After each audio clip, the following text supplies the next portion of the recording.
கிறிஸ்துவில் பிரியமானவர்களே, உங்கள் யாவருக்கும் ஆண்டவராகிய இயேசு கிறிஸ்துவின் நாமத்திலே கிறிஸ்துமஸ் வாழ்த்துக்களை தெரிவித்துக் கொள்கிறேன். இந்த நாளுக்கென்று தேவன் நமக்கு அருளி இருக்கிற ஜீவ வார்த்தை மத்தேயு 2 அதிகாரம் 11 இருக்கிறது.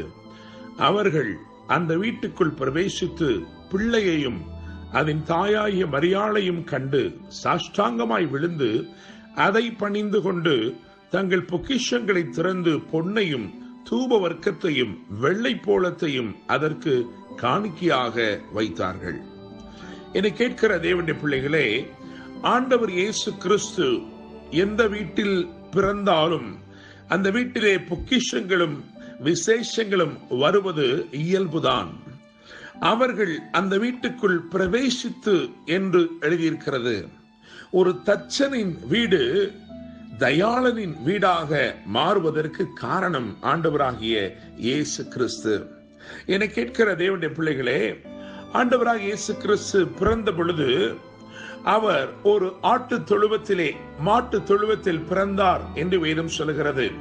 அந்த மாட்டு தொழுவத்தில் இயேசு பிறந்து 8ஆம் நாளிலே அவர் விருத்த சேதனம் பண்ணப்படும்படிக்கு தேவ சமூகத்திற்கு தேவாலயத்திற்கு கொண்டு செல்லப்பட்ட பொழுது வேதம் சொல்கிறது, ஒரு ஏழை செலுத்தக்கூடிய காணிக்கையாக வெறும் காட்டுப்புறாவைத்தான் அவர்கள் காணிக்கையாக செலுத்தினார்கள்.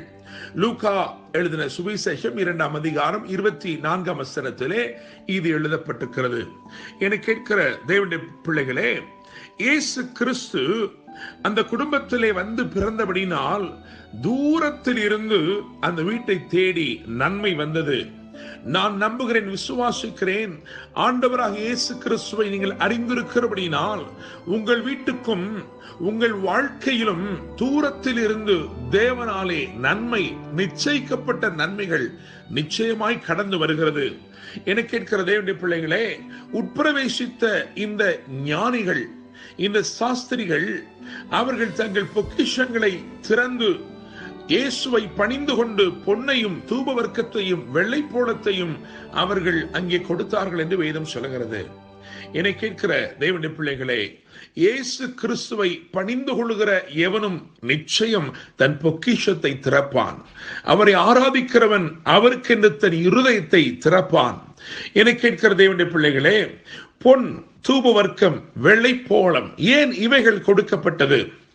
பொன் அந்த நாட்களிலே யாரிடத்தில் அதிகம் இருந்தது என்று சொன்னால் ராஜாக்கள் இடத்திலே அதிகமாக இருந்தது. ஒரு ராஜ்யத்தின் மதிப்பு அந்த ராஜ்யத்தில் இருக்கிற பொன்னின் அடிப்படையிலே, தங்கத்தின் அடிப்படையிலேயே கருதப்பட்டது.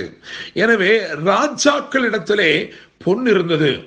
இந்த ஆண்டவராக இயேசு கிறிஸ்து இவர் ராஜாதி ராஜாவா இருக்கிறார் என்று அறிவிக்கும்படிக்கு பொன் அங்கே கொடுக்கப்பட்டது.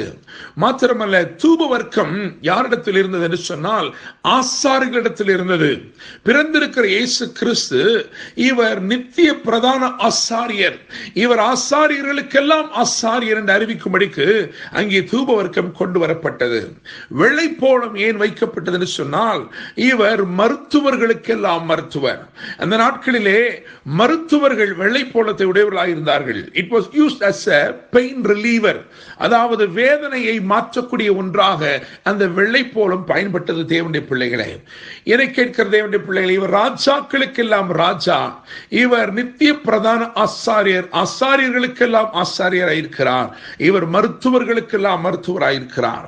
இவர் ராஜாதி ராஜாவா இருக்கிறபடினால் இவர் நிச்சயமாக உங்களை மேன்மைப்படுத்துவார், உங்களை உயர்த்துவார். இவர் நித்திய பிரதான ஆசாரியராய் இருக்கிறபடினால் இவர் நிச்சயமாக உங்களுக்காக எந்நாளும் பரிந்து பேசுவார். இவர் இப்படியாக மருத்துவர்களுக்கெல்லாம் மருத்துவராய் இருக்கிறபடினால் நிச்சயமாக இவர் உங்களை குணமாக்குவார். இந்த காலை வேளையிலும் இயேசு பிறந்திருக்கிறபடினால், இயேசு உங்கள் வாழ்க்கையில வந்திருக்கிறபடினால் நிச்சயமாக தூரத்திலிருந்து நன்மைகள் உங்களை தேடி வரும் என்பதிலே சந்தேகமில்லை. இவர் ராஜாதி ராஜா, உங்களை மேன்மைப்படுத்துவார். இவர் நித்திய பிரதான ஆசாரியர், உங்களுக்காய் பரிந்து பேசுவார். இவர் வைத்தியர்களுக்கெல்லாம் வைத்தியர், நிச்சயமாய் உங்களை குணமாக்குவார். கர்த்தர் தாமே இந்த வார்த்தைகள் மூலமாய் உங்களை ஆசீர்வதிப்பாராக. ஆமென்.